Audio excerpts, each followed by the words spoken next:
A paz do Senhor, meus queridos irmãos, bem-vindos aos nossos alunos para o estudo de mais uma das nossas lições, a nossa terceira aula deste quarto trimestre do ano de 2015.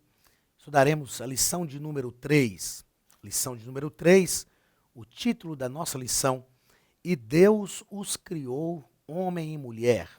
Lição ministrada no domingo, será ministrada no domingo, dia 18 de outubro de 2015. É uma grande alegria, um prazer estarmos juntos novamente. Estaremos por mais alguns minutos ministrando a palavra de Deus através desta lição. Nós esperamos que, mais uma vez, o Espírito Santo fale ao seu coração de forma poderosa e que nós possamos desfrutar de momentos de aprendizado e de crescimento na presença de Deus.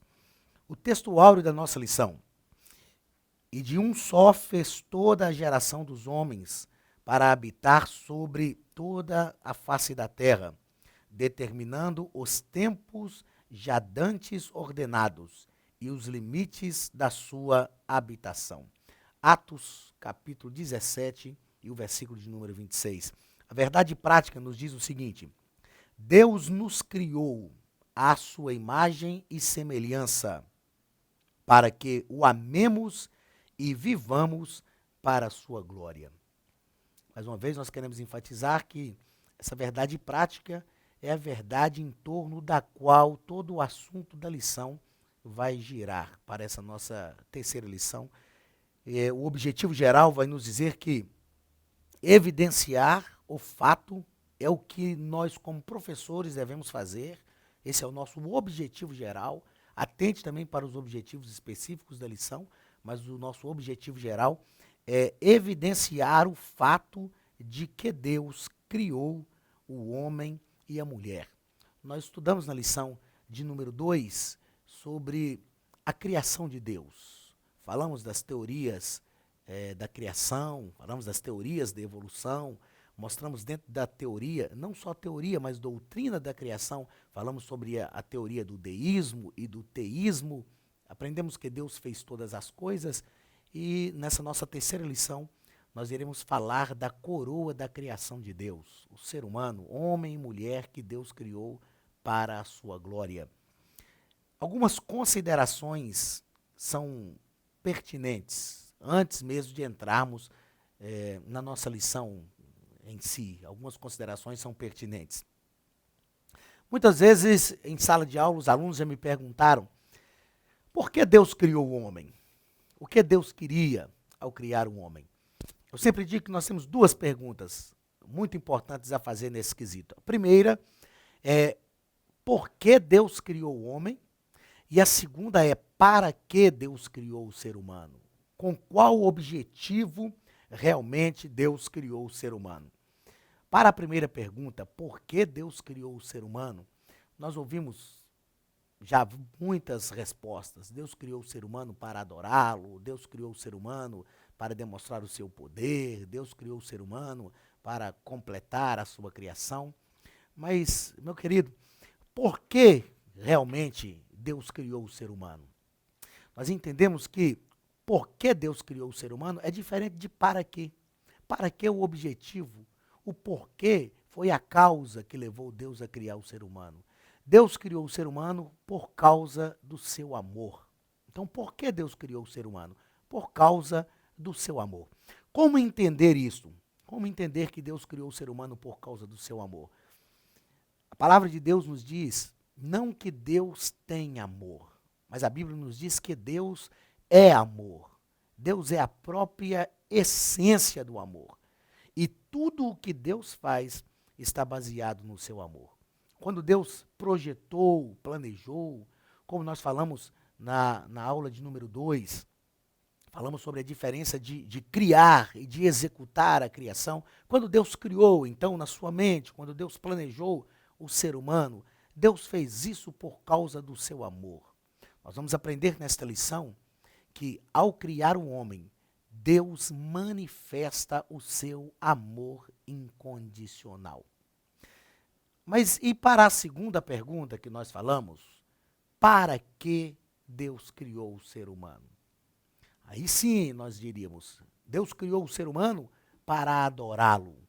Não é? É o que nós sempre ouvimos, é o que eu já ouvi muitas vezes, na verdade até já ensinei, mas quando nós estudamos de forma um pouco mais profunda a criação do ser humano, do homem e da mulher, nós vamos perceber que Deus não criou o ser humano com este objetivo de adorá-lo. Nós precisamos ter cuidado ao afirmar que Deus criou o ser humano para adorá-lo, porque se nós assim acreditarmos, nós pensaremos algumas coisas, teremos algumas possibilidades. Primeira, Deus precisa de alguém para adorá-lo? Porque se Deus criou o ser humano para adorá-lo, nós precisamos automaticamente admitir que Deus precisa de alguém para adorá-lo. E aí, inconscientemente, nós afirmamos que se Deus não for adorado, ele não se sente Deus. Na verdade, essa ideia foge totalmente à realidade da existência do ser de Deus. Deus é Deus e ele sabe disso. Deus não tem dúvida do que ele é. Ele mesmo, na sua palavra, nos afirma dizendo, eu sou, e nenhum Deus comigo. Se Deus for adorado, ele é Deus. Se Deus não for adorado, ele continua sendo Deus do mesmo jeito. Deus não criou o ser humano para adorá-lo, demonstrando uma deficiência do seu caráter, de querer ser adorado. Não, não foi para isso que Deus criou o ser humano. Mas por que então Deus criou o ser humano? Ou para que? O porquê nós respondemos, não é? Deus criou o ser humano por causa do seu amor. Para que então Deus criou o ser humano? Nós aprendemos e podemos afirmar, defender isso com provas bíblicas e teológicas, que Deus criou o ser humano para o relacionamento. Isso mesmo. Deus criou o ser humano para o relacionamento. Eu sei que diante dessa afirmação você pode me fazer outra pergunta. Mas Deus já não se relacionava com anjos, arcanjos, querubins, serafins, com hostes celestiais? Sim, é verdade. Deus se relacionava. Porém, somente para o ser humano Deus disse, façamos conforme a nossa imagem e conforme a nossa semelhança. Veja bem, eu não estou dizendo que o ser humano não deve adorar a Deus. Não é isto. Mas nós precisamos entender o seguinte fato. Deus criou o ser humano para o relacionamento. Deus sempre buscou o relacionamento. Desde o Éden, Deus buscou o relacionamento com o ser humano. Meu amigo, Deus quer se relacionar com você. Caro professor, ensine, enfatize isso para os seus alunos. Diga a eles que o maior desejo de Deus é se relacionar com eles. Eu costumo afirmar que se o meu relacionamento com Deus não for importante para mim, ele é. Mas se você não acreditar que o seu relacionamento é importante para você, relacione-se, busque o relacionamento com Deus, porque o seu relacionamento é importante para Deus. Deus quer se relacionar com você. Desde o livro de Gênesis, Deus estava no Éden, todos os dias, falando com Adão, falando com Eva. Este relacionamento foi quebrado, porém o relacionamento é tão importante para Deus, que lá no Éden ele prometeu que Jesus Cristo, seu Filho, viria para restaurar este relacionamento. Jesus veio, restaurou esse relacionamento, trouxe o homem de volta para o Pai. Daí vem a palavra religião, religarem, trazer o homem de volta, religar o homem a Deus. Deus trouxe de volta esse relacionamento. E este relacionamento é tão profundo na Bíblia que Jesus disse aos seus discípulos, eu virei, mas eu voltarei. Na verdade, Jesus disse aos seus discípulos, disse para os seus discípulos o seguinte, olha, na casa de meu Pai há muitas moradas. Se não fosse assim, eu teria dito, vou preparar-vos lugar. E Jesus Cristo disse o seguinte, e quando eu for e vos preparar lugar, virei outra vez e vos levarei para mim mesmo, para que onde eu estiver, estejais vós também. O que é isto senão relacionamento? Deus criou você para se relacionar. Deus proporcionou todas as condições necessárias e favoráveis para este relacionamento. Procure relacionar-se com Deus, procure desenvolver a sua comunhão, a sua intimidade com Deus, porque Deus te criou para o relacionamento. Por que Deus criou o homem? Por causa do seu amor. Para que Deus criou o homem? Para o relacionamento. Algumas outras considerações são pertinentes nós fazermos antes mesmo de falarmos dessa nossa lição, de ministrarmos essa nossa lição, e Deus os criou, homem e mulher. Uma outra consideração que eu acredito ser pertinente fazer, vem em termos de perguntas. Se você fosse criar algo que te daria vários problemas, você criaria?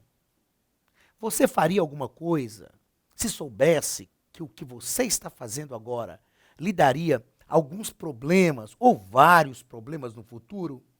Eu tenho certeza que não. Tenho certeza que a resposta é não.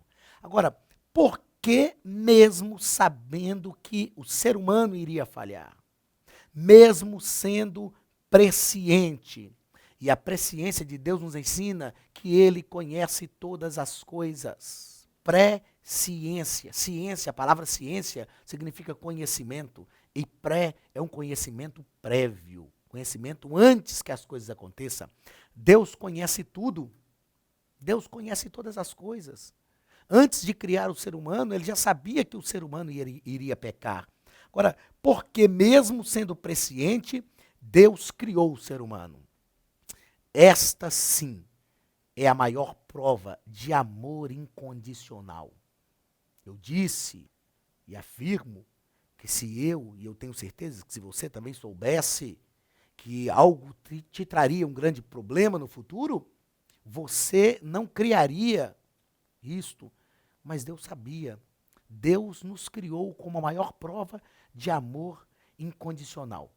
Pensemos o seguinte, para você entender muito bem o que eu quero dizer, eu gosto sempre de propor uma metáfora, uma parábola, digamos assim, que é o que Jesus fazia. Eu sou casado com a irmã Elaine há 19 anos. Eu tenho 23 anos de relacionamento com a Elaine. Imagine que, e eu tenho certeza que o amor que eu tenho por ela hoje é maior do que o amor que eu tinha quando nós nos conhecemos. Há 23 anos estamos nos relacionando maritalmente, pelos vínculos do matrimônio, estamos há 19 anos juntos, resultaram 3 filhos, a Axa, o Benhur e a Dâmaris, que são bênçãos de Deus na nossa vida. Imagine se eu chegasse na minha casa hoje e dissesse para a Elaine, olha, eu te amo tanto, mas tanto, que a partir de hoje você não vai sair de casa. É só uma metáfora, hein? A partir de hoje você vai viver em prisão domiciliar, porque eu tenho medo que você saia de casa e encontre alguém mais bonito do que eu. Talvez vai ser difícil, né? Encontre alguém mais bonito do que eu e se apaixone por esta pessoa, estrague o nosso amor. As minhas razões para isto são razões lógicas. O que eu quero, a minha intenção, o meu objetivo é preservar o amor. Entretanto, isso não é amor. O amor não escraviza. Para sabermos o que é amor, é só lermos a palavra de Deus quando nos diz que o amor é paciente, é benigno, o amor tudo crê, tudo suporta, tudo sofre, não se ufana, não se ensoberbece, não arde em ciúmes. O amor tudo crê, tudo padece. Isso não é amor. Manter alguém em prisão domiciliar, com a desculpa de preservar o amor, isso não é amor. O nosso amor é sempre condicionado. O nosso amor está sempre ligado a alguma coisa. Nós amamos alguém porque vemos em alguém alguma coisa que desperta em nós algum interesse. O amor de Deus não. O amor de Deus é incondicional. Deus criou o ser humano como a maior prova do seu amor incondicional. Ao criar o ser humano, Deus sabia que ele iria falhar. E eu imagino, humanamente falando, eu fico pensando no que se passava na mente de Deus ao criar o ser humano.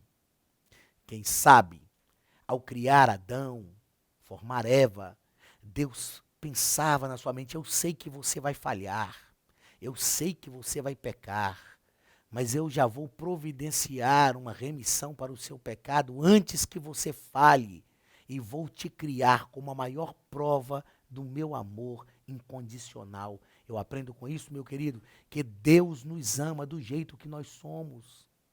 Deus nos ama com todas as nossas falhas, com todas as nossas dificuldades, com todos os nossos problemas. Ele nos ama a si mesmo. Nós devemos reconhecer este amor, devemos reconhecer essa sua misericórdia e bondade para conosco e responder positivamente a este amor, o amando também. Deus sabia que o ser humano ia pecar e ainda assim Deus o criou. Continuemos nessas nossas considerações antes mesmo do assunto da nossa lição. Deus então criou o ser humano por causa do seu amor. Deus criou o ser humano para o relacionamento. Deus já se relacionava, mas Deus queria se relacionar com alguém que tivesse a sua própria imagem e a sua semelhança, e a nenhum outro ser Deus disse isso. É tão interessante quando nós pensamos nesse fator de Deus se relacionando com o ser humano, porque nós entendemos e aprendemos que o ser humano tem sensibilidade. O ser humano consegue perceber Deus como nenhum outro ser criado. O ser humano consegue conversar com Deus como ninguém. Quer ver dois exemplos bíblicos?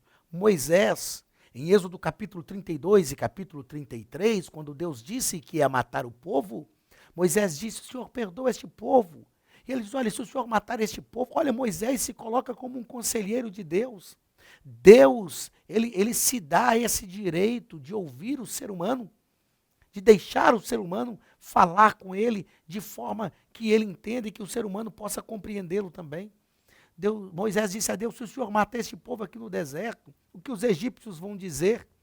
Que o Senhor tirou este povo lá do Egito para matá-los no deserto. Lembra-te da tua promessa, como se Deus tivesse esquecido. Lembra-te da promessa que o Senhor fez a Abraão, a Isaac e a Jacó.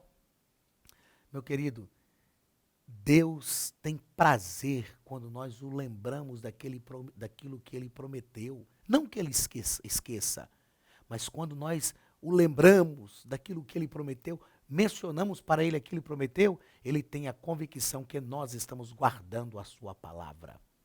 Moisés, então, nesta situação, ele diz para o Senhor: olha, ou o Senhor perdoa este povo, ou risca o meu nome do seu livro. Se eu estivesse lá, eu diria: Moisés, você enlouqueceu falando com Deus dessa forma. Mas Deus ouviu e atendeu o pedido de Moisés, porque Moisés é a imagem e semelhança de Deus e sente o que Deus sente. Querem ver outro que fez isso também? O amigo de Deus, Abraão. Quando Deus disse que iria destruir Sodoma e Gomorra, Abraão negociou com Deus. Entenda esse negociar, não nessa linguagem humana, mas Abraão, ele negocia com Deus. Ele disse: se tiverem 50 justos, se tiverem 40, 30, 20, se tiverem 10 justos, o Senhor vai destruir a cidade a si mesmo. E Deus se propôs a esta negociação com Abraão, porque Abraão é a imagem e semelhança de Deus. E Deus tem prazer em se relacionar com a sua imagem e com a sua semelhança. Deus nos criou para o relacionamento. O que precisamos compreender, entretanto, é que este relacionamento vai gerar o conhecimento de Deus. Quanto mais eu me relaciono com Deus, mais eu o conheço, mais eu me aproximo dele, mais próximo dele eu estou. E quanto mais eu conheço a Deus, mais eu sou levado a adorá-lo. O que é adorar a Deus? Adorar é engrandecer ao Senhor por aquilo que Ele é diferente de louvar. Louvar é engrandecer ao Senhor por aquilo que Ele faz. O salmista nos diz: louvai ao Senhor pelos seus atos poderosos. Mas o salmista também nos convida dizendo: adorai ao Senhor na beleza da sua santidade. Adorar é engrandecer ao Senhor por aquilo que Ele é. Como eu poderei engrandecer ao Senhor pelo aquilo que Ele é, se eu não o conheço?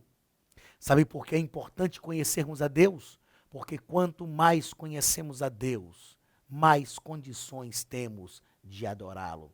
Meu querido aluno da nossa academia de pregadores, Você tem uma oportunidade, através desta academia, através dos cursos disponibilizados por esta academia, você tem uma oportunidade não só de se tornar um teólogo, você tem a oportunidade não só de aprimorar os seus conhecimentos, mas você tem a oportunidade de conhecer a Deus melhor.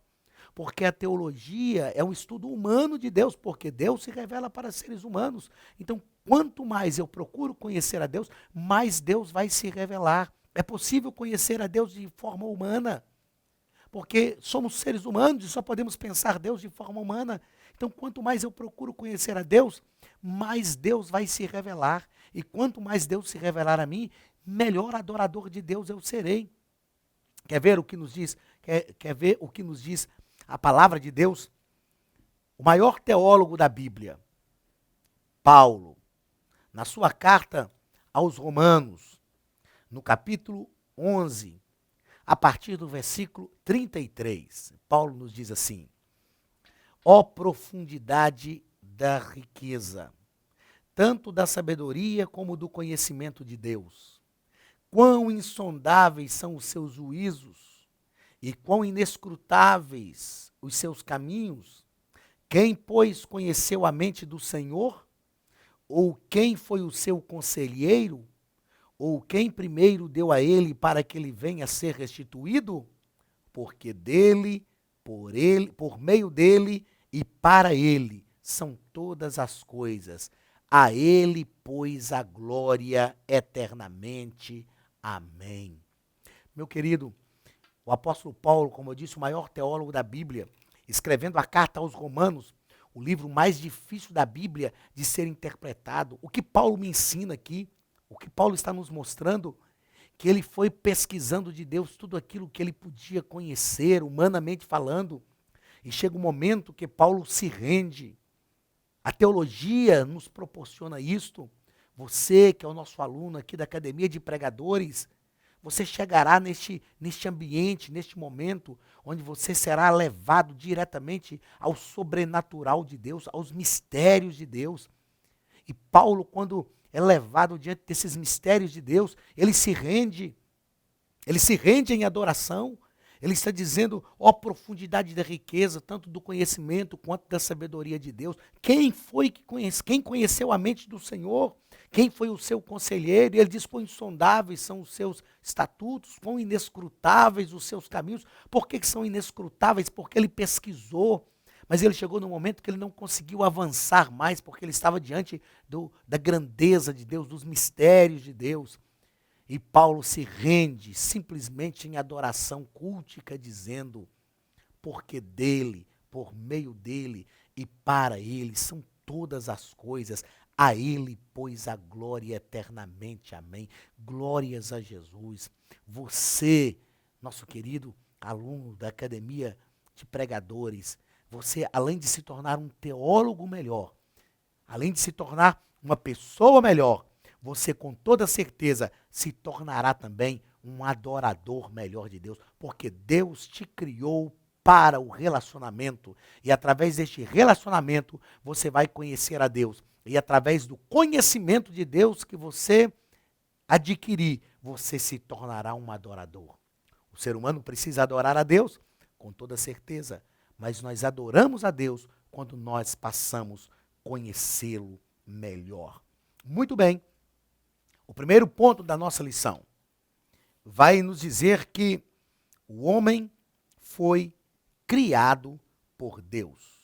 O ser humano foi criado por Deus. É o primeiro ponto dessa nossa terceira lição. A palavra homem vem de humus, ou seja, aquele que vem da terra.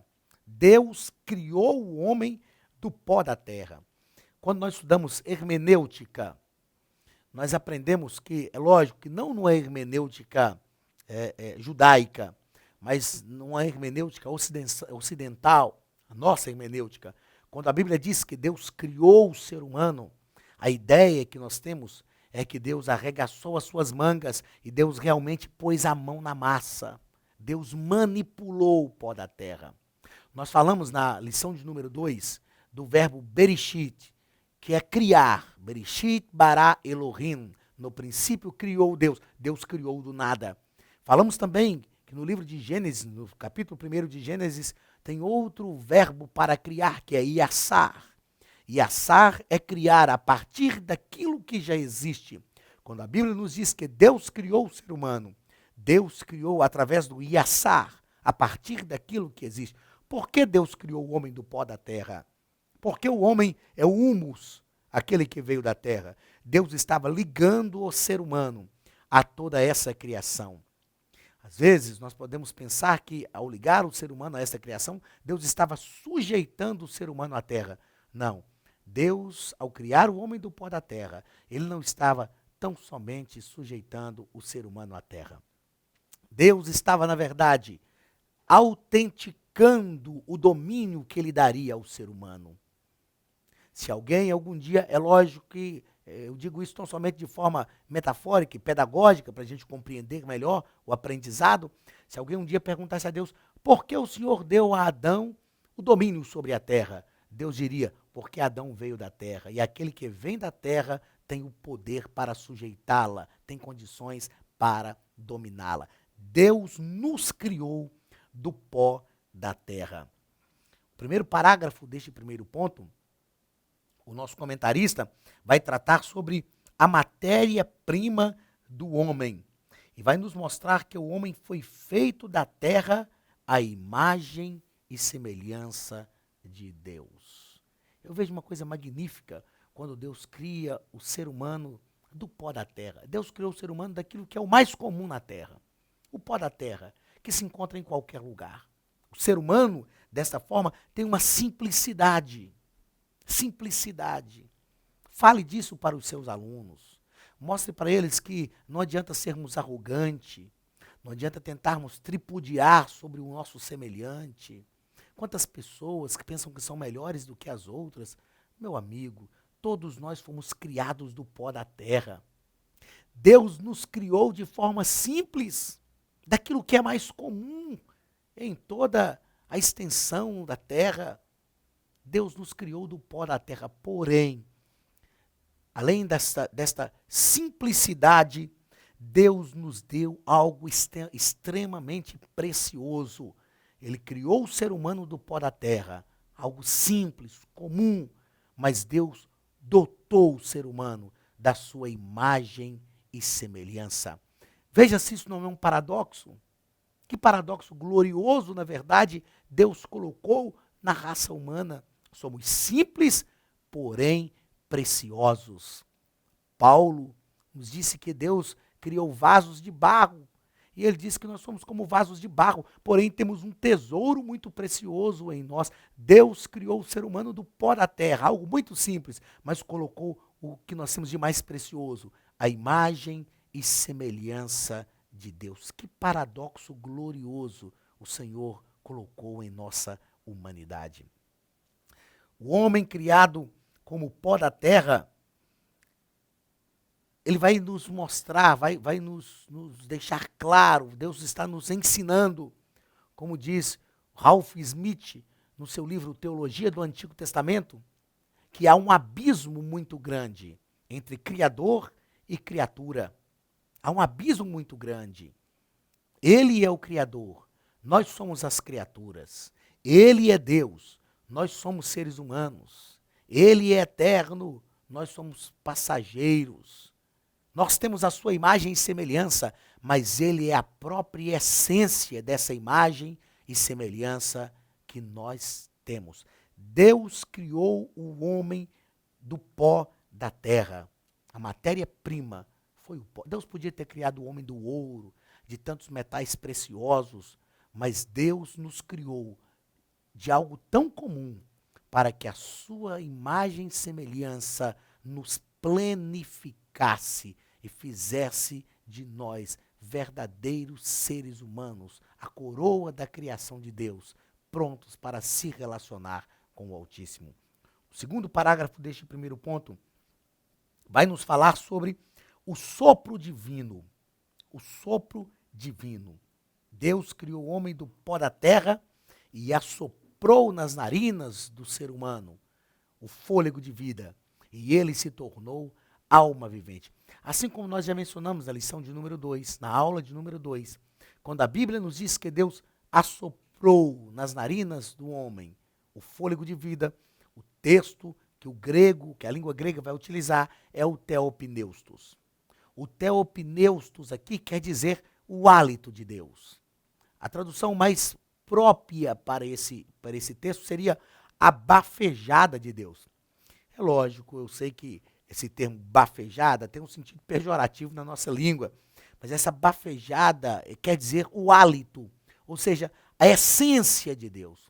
Quando Deus soprou nas narinas do homem o fôlego de vida, a vida que estava em Deus, a origem de toda a vida, passou a existir também dentro do ser humano. O dom da vida foi dado pelo próprio Deus, foi uma essência do próprio Deus que perpetuou o ser humano. Isso não nos torna deuses, mas isso faz de nós imagens e semelhança de Deus. Deus nos participou. Ao soprar nas narinas do homem o fôlego de vida, Deus compartilhou com o ser humano os seus próprios atributos, que nós chamamos de atributos comunicáveis de Deus. Com toda certeza, aqui na nossa Academia dos Pregadores, você vai poder fazer cursos teológicos. Dentre esses cursos, nós vamos estudar a teologia, ou teologia própria, ou doutrina sistemática do ser de Deus, ou como alguns teólogos chamam, e eu prefiro chamar de teontologia, que é a doutrina do ser de Deus. E aqui na Academia dos Pregadores, você vai aprender sobre os atributos comunicáveis e os atributos incomunicáveis de Deus. Quando Deus soprou nas narinas do ser humano o fôlego de vida, Deus comunicou os seus atributos ao ser humano. O ser humano, o homem, o ser humano, ele é temporal, porém eterno. O que é algo eterno? Eterno é aquilo que tem início e não tem fim.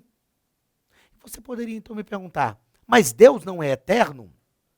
Não, Deus não é eterno.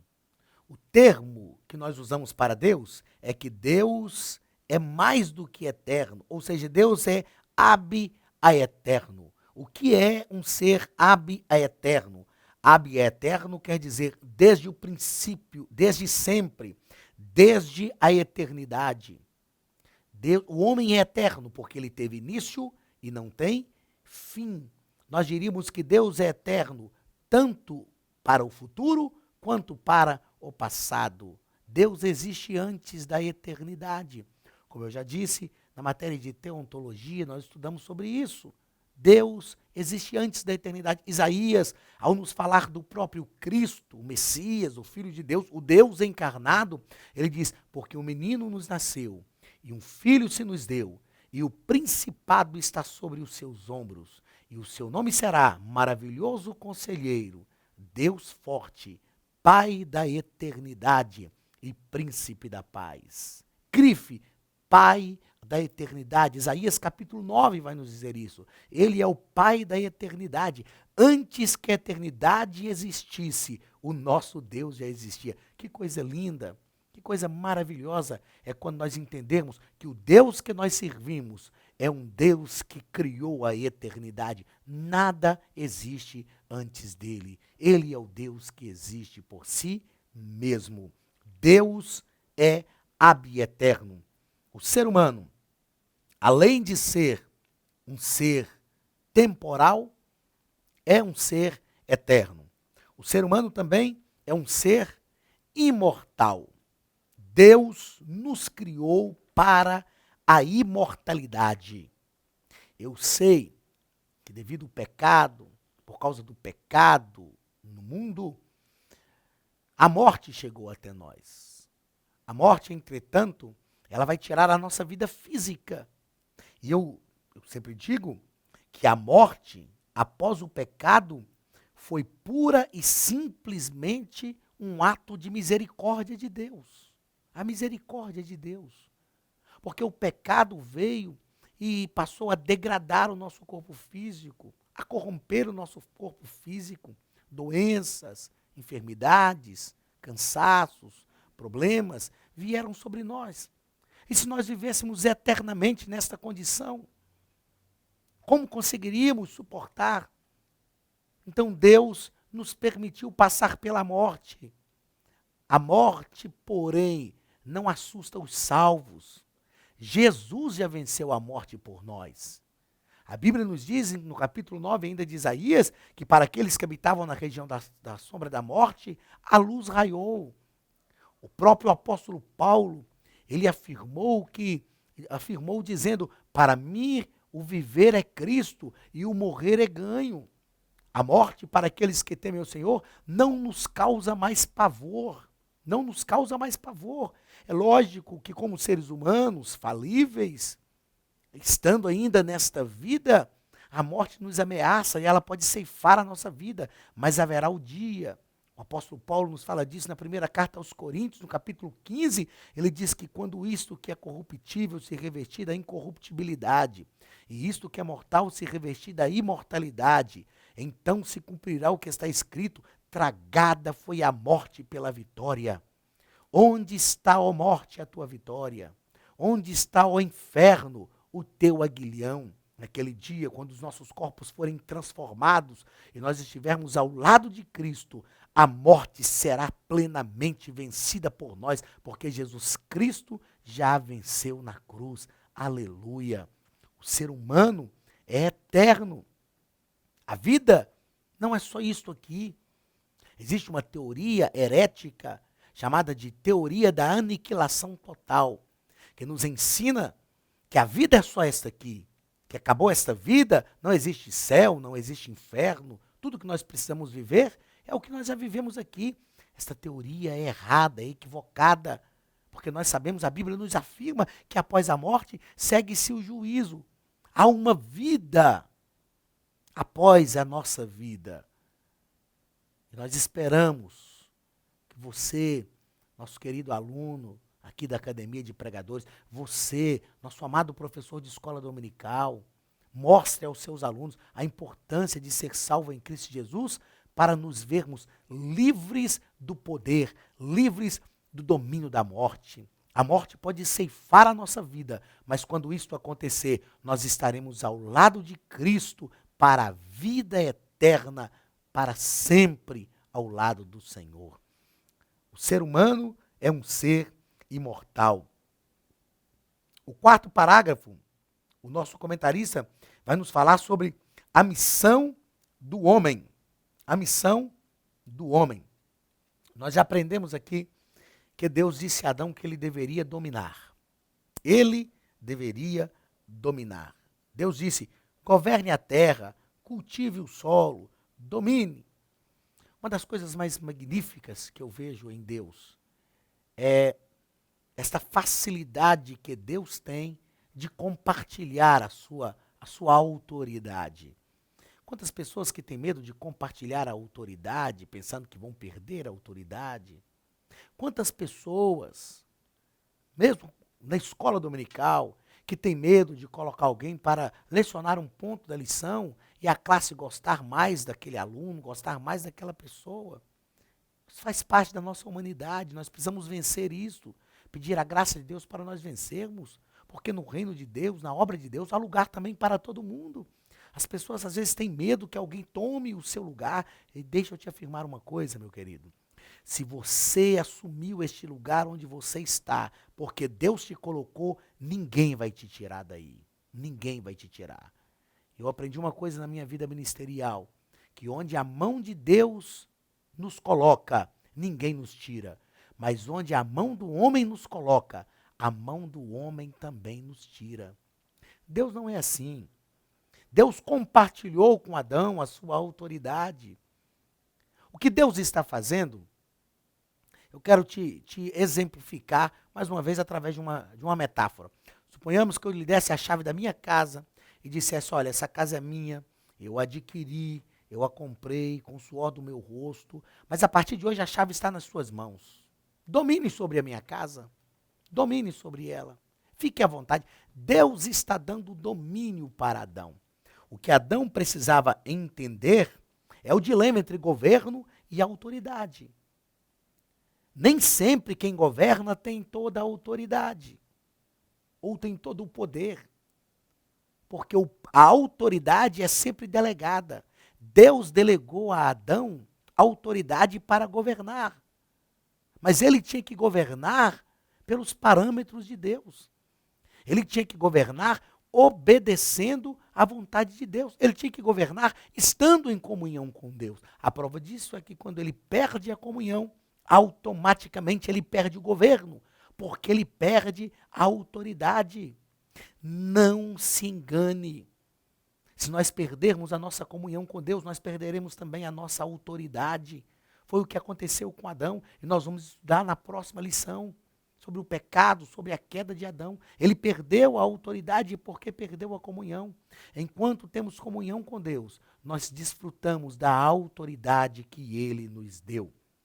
Quem tem governo exerce autoridade, mas não tem poder, pois neste caso o poder é delegado e não próprio de quem executa. O poder para governar, Adão governava, Adão tinha autoridade, mas o poder sobre o qual ele estava era fornecido pelo próprio Deus. E o Éden, o lugar onde Deus colocou Adão? A Bíblia nos diz que Deus plantou um jardim no Éden. Deus plantou um jardim no Éden. O projeto de Deus não era para que o homem ficasse no Éden. Quando o Senhor formou o homem e a mulher, o Senhor disse: sede fecundos, multiplicai-vos e enchei a terra. O projeto de Deus era para que o homem povoasse toda a terra, toda a terra. E Deus disse isso para Adão. Em outra situação, em Gênesis também, Deus assevera, Deus demonstra essa sua vontade. Quando Noé sai da arca, Deus manda que eles povoassem toda a terra também. E o homem começou a construir uma torre para se agrupar e tornar o seu nome célebre. É o que nós conhecemos como o fato da Torre de Babel. E Deus confundiu a língua deles para que eles se espalhassem e povoassem toda a terra. Se o desejo de Deus, se o projeto de Deus é que o homem povoasse toda a terra, por que um jardim no Éden? O jardim seria o lugar da comunhão. O jardim seria o lugar onde humanidade e Deus estariam unidos. O jardim seria o lugar onde, junto de Deus, naquela comunhão cotidiana, naquela comunhão diária, Adão e Eva iriam aprender princípios, iriam absorver princípios divinos, para através desses princípios divinos dominarem toda a terra.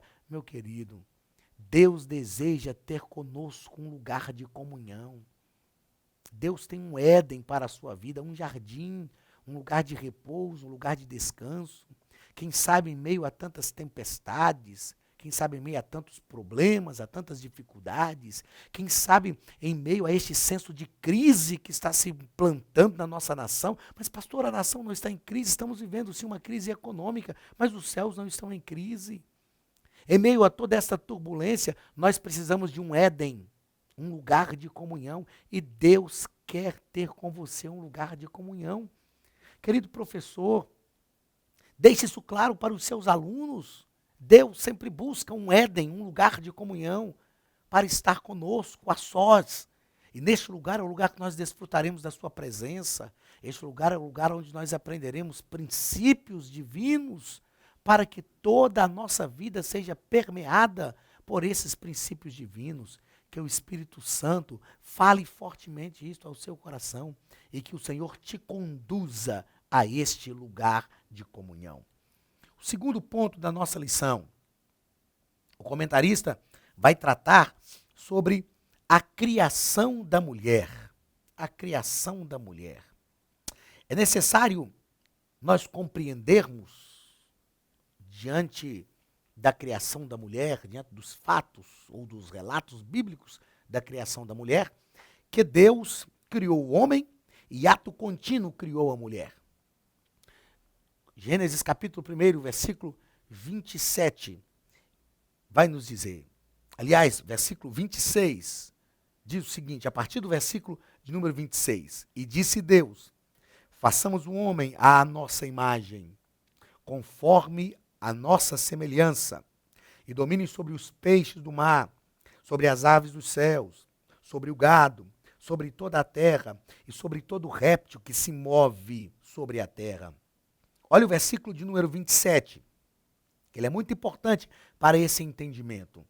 E criou Deus o homem à sua imagem. A imagem de Deus o criou, macho e fêmea. E tem uma versão que diz, homem e mulher os criou. Perceba a continuidade dos relatos bíblicos no versículo 28. E Deus os abençoou. Deus não abençoou só o homem. Aqui está no plural. Deus os abençoou. E Deus lhes disse aos dois. Não foi a um só. Frutificai, multiplicai-vos e enchei a terra e sujeitai-a. Deus está dizendo a Adão e Eva. Não era tão somente Adão que queria sujeitar a terra. Homem e mulher estavam unidos. A humanidade estava plena agora. Na criação de homem e mulher, a humanidade, o projeto de Deus para a humanidade é pleno. Sujeitai-a e dominai os peixes do mar e sobre as aves dos céus e sobre todo animal que se move sobre a terra. E disse Deus, eis que vos tenho, está no plural, Deus está falando a Adão e Eva, eis que vos tenho dado toda a erva que dá semente e que está sobre a face de toda a terra, e toda árvore em que há fruto, de árvore que dá semente, ser-vos-ão para mantimento, e todo animal da terra, e todas as aves do céu, e todo réptil da terra, em que há alma vivente, toda a erva verde, lhe será para mantimento, e assim foi. E o texto, a sequência do texto bíblico, no versículo 31, nos diz o seguinte, e viu Deus tudo quanto tinha feito, e eis que era muito bom, e foi a tarde e a manhã do dia sexto. Nós precisamos entender uma coisa que é uma condição sine qua non, uma condição sem a qual nós não conseguiremos compreender bem a criação da mulher. A maneira que o texto bíblico se apresenta está impregnado do princípio da acomodação divina. Ouça isso, princípio da acomodação divina. O que eu quero dizer? O que é esse princípio? Quando o texto bíblico nos diz que viu Deus, que para Adão não se achava uma adjuntura, o texto não está querendo nos mostrar que Adão estava sozinho, solitário. O comentarista da lição nos coloca isso aqui no primeiro parágrafo deste primeiro ponto, a solidão do homem. Não quer dizer que Adão ficou ali talvez um mês, uma semana, não sei. No capítulo 1 de Gênesis, o escritor está deixando claro que Deus cria o ser humano e ato contínuo cria a mulher. Porque o texto bíblico nos afirma, nos assevera, e criou Deus o homem. A imagem de Deus o criou, homem e mulher os criou. Pronto, homem e mulher estavam feitos. No capítulo 2 de Gênesis, o escritor vai descrever como Deus criou o homem e como Deus criou a mulher. Lembra que nós falamos na aula passada, na aula de número 2, sobre a literalidade do livro de Gênesis, e falamos de algumas características da literatura judaica? Pois é, vejamos o seguinte. Quando Deus disse que Adão não deveria ficar só, Deus não está dizendo isso simplesmente porque ele esqueceu de fazer. Quando nós acreditamos que Deus criou Adão e ele viu que cada um tinha o seu parceiro, a sua parceira, mas ele não tinha, parece que nós estamos afirmando inconscientemente que Deus colocou Adão no Éden e de repente Deus diz, puxa vida, como eu poderia me esquecer? Eu não criei uma parceira para Adão. E então nós jogamos por terra a presciência de Deus. Deus já sabia que Adão ia precisar de uma adjuntora. Então essas características do texto bíblico são para enfatizar, nós chamamos isso de princípio da acomodação divina. Nós precisamos então atentar para esta presciência de Deus. O escritor está escrevendo para seres humanos. E para seres humanos, ele vai colocar algumas coisas de forma que os seres humanos vão entender. Quer um exemplo disso? Quando Deus trouxe a mulher para o homem, Deus formou Eva da costela de Adão e trouxe, a Bíblia diz que Deus levou, Deus trouxe, usa esse termo, Deus a levou a Adão A Bíblia diz que Adão fez um poema: esta agora é osso dos meus ossos, carne da minha carne, portanto, será chamada varoa, porque do varão foi tomado. E Adão, ele disse assim, portanto, o texto bíblico ali é uma continuidade da fala de Adão. Portanto, deixará o homem seu pai e sua mãe, e unir-se-á à sua mulher. Me responda uma coisa, por que que Adão disse deixará o homem seu pai e sua mãe? Quem era o pai e quem era a mãe de Adão para que ele os deixasse a fim de unir a sua mulher? Ah, mas a Bíblia então não é confiável? Nós precisamos entender, e aqui na Academia dos Pregadores, ao fazer os cursos teológicos, você vai estudar bibliologia. E na matéria de bibliologia nós aprendemos sobre o princípio da acomodação divina, a maneira que Deus se revela, a maneira que Deus fala. E quando nós aprendemos sobre esse princípio da acomodação divina, nós percebemos que a maneira como o autor escreve é tão somente para nos fazer compreender o que Deus estava fazendo, o que Deus queria dizer. Desta forma, meu querido, quando o escritor está escrevendo desta forma, desta maneira, deixará o homem, o pai e sua mãe, ele está nos dando um princípio divino. Mas se Adão estivesse realmente dizendo isto, ele estava dizendo a partir de quais princípios, já que ele não tinha pai e não tinha mãe. Aprenda isso num dos nossos cursos teológicos em bibliologia. Então Deus criou o homem e ato contínuo criou a mulher. O capítulo 2 de Gênesis o autor vai reservar um tempo para descrever a criação do homem e ele reserva também um tempo para descrever a criação da mulher. O nosso próximo tópico, a criação da mulher. Por que Deus fez a mulher, resolveu criar a mulher da costela de Adão e não do pó da terra? Deus poderia ter feito Eva também do pó da terra? Com toda certeza. Eu sempre dou uma dica aos meus alunos e eu quero deixá-la também a vocês, os nossos alunos aqui da Academia de Pregadores. Sempre que alguém te perguntar se Deus pode fazer alguma coisa, sempre afirme pode, porque Deus pode tudo. Não há impossíveis para Deus. Deus pode tudo. Agora, por que que Deus não fez Eva do pó da terra? Por que que Deus fez Eva da costela de Adão?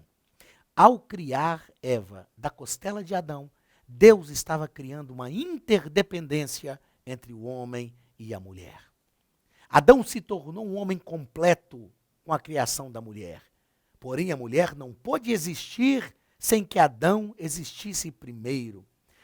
Nessa interdependência, Deus estava mostrando o seguinte: Eva jamais poderia apontar o dedo para Adão e dizer para ele, aliás, Adão jamais podia apontar o dedo para Eva e dizer para ela, se eu não existisse, você também não existiria.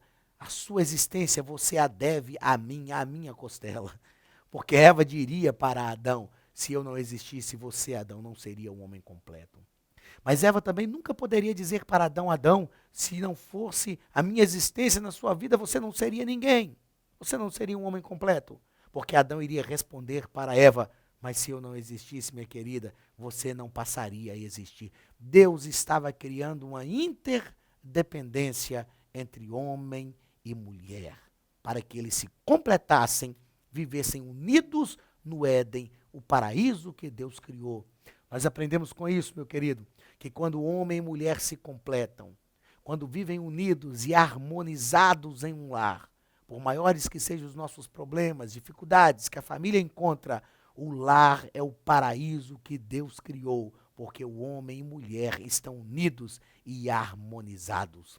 Deus criou o Éden para que houvesse harmonia entre homem e mulher. E juntos, como nós já lemos no texto anterior, juntos eles dominariam. Não sozinho, não Adão sozinho, não Eva sozinha, mas juntos, seres humanos completos, eles dominariam o Éden. Terceiro parágrafo, a principal característica da mulher. Deus criou Eva a fim de que ela estivesse do lado de Adão, auxiliando com sabedoria e prudência. Às vezes, algumas irmãs, professoras que estão nos ouvindo, algumas alunas, podem dizer, mas isso diminui a mulher. Não, Muito pelo contrário. Isso dá à mulher um papel fundamental. Porque sem a criação da mulher, se Eva não estivesse ao lado de Adão, Adão não teria uma auxiliadora, não teria uma ajudadora. Adão não seria feliz. Ele não conseguiria viver sozinho.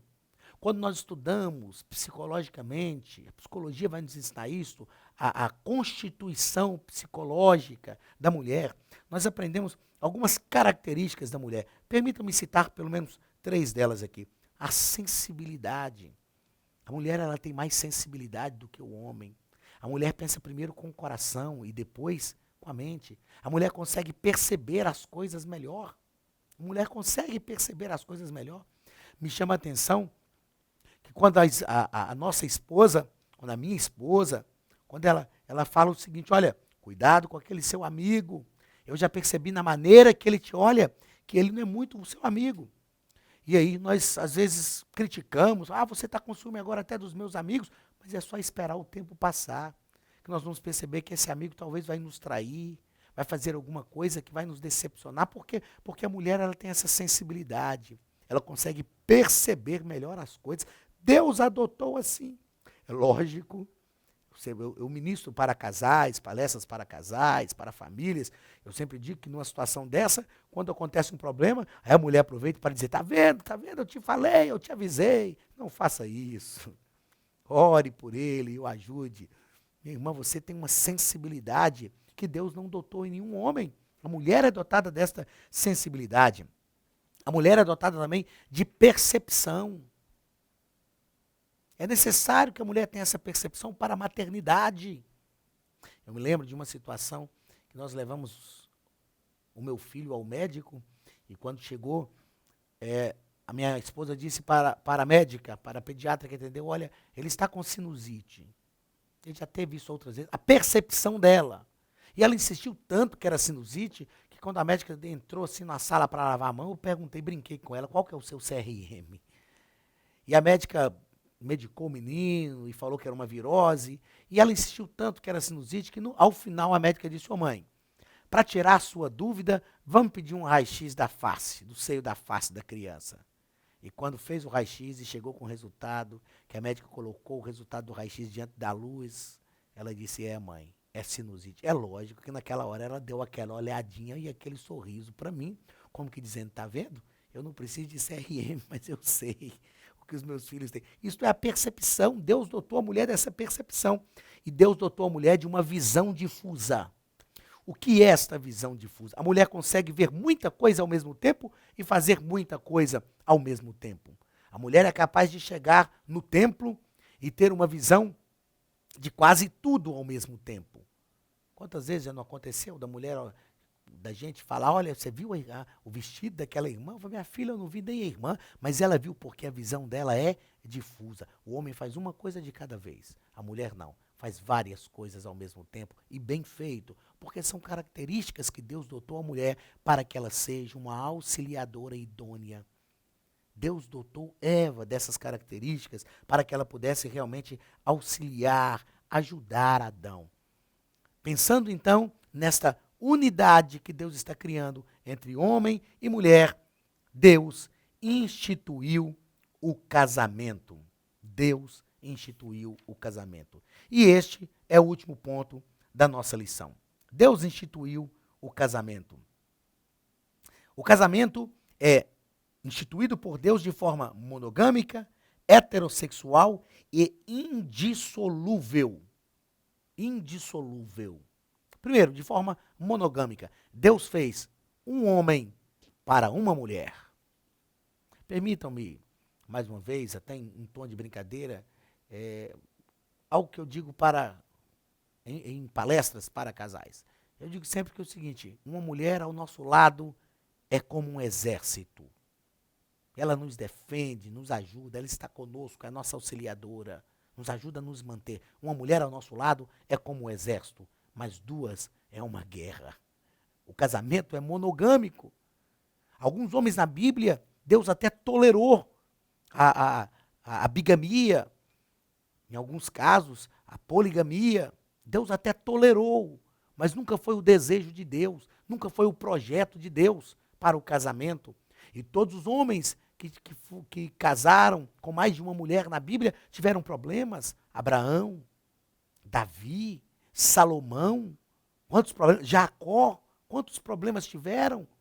Eucana, que era marido de Ana e de Penina, quantos problemas familiares tiveram? No caso de Abraão, por se unir a Agar, gerou um problema que se perpetuou até os nossos dias. O casamento é monogâmico, meu querido. O casamento é heterossexual. Homem e mulher se completam. Homem e mulher se completam. Deus instituiu a família. Esses dias eu ouvi uma frase de um pastor amigo que muito me chamou a atenção. Nós sabemos que a palavra de Deus, ela condena o homossexualismo, não o homossexual. Nós não condenamos as pessoas, são pessoas que nós amamos, que têm uma alma. Isso não é discriminar. O que se confunde é que não concordar com o ato de alguém é discriminação. Não é. Não é. Nós jamais discriminamos essas pessoas. São pessoas que produzem para o crescimento da nação. São pessoas que estão na nossa sociedade, pessoas de bem, pessoas que trabalham.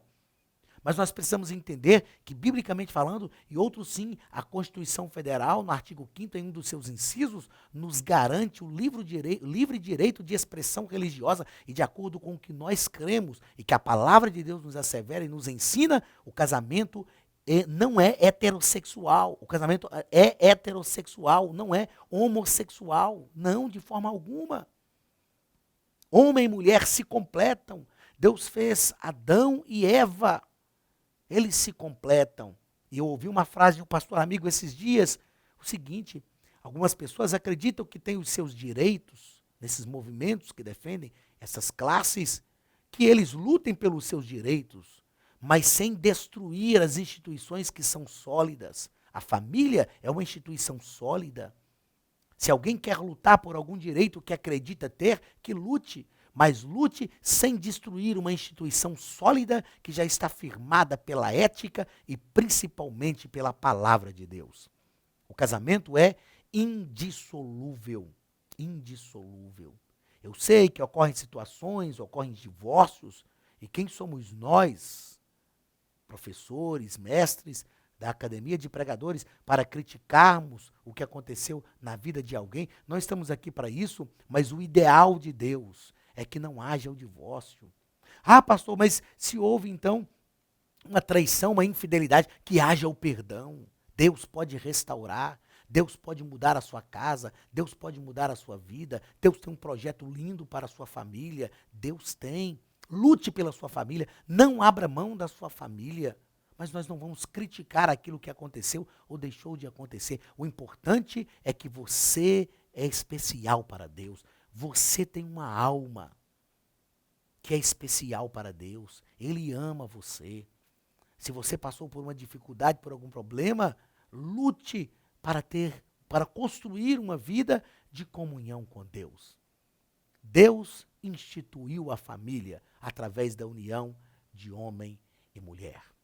Meu querido, chegamos mais uma vez ao final de mais uma aula, a nossa terceira lição, a nossa lição de número 3, com o título E Deus os criou, homem e mulher. No primeiro ponto nós tratamos sobre como o homem foi criado. No segundo ponto, tratamos sobre a criação da mulher. E no terceiro ponto, a instituição do casamento e a instituição da família.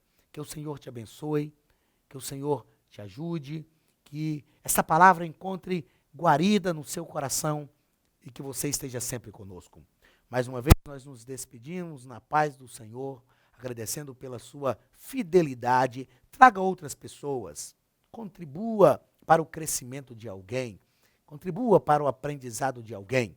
A Academia dos Pregadores estará sempre à sua disposição para cursos, para treinamentos. Nós contamos com a sua parceria e com a sua fidelidade para que o reino de Deus cresça, para que o nome do Senhor Jesus seja glorificado e que você seja um instrumento ainda mais treinado e preparado por Deus para a glória do seu nome e crescimento do seu reino na terra. Que Deus te abençoe. Até a nossa quarta aula, em nome de Jesus. A paz do Senhor.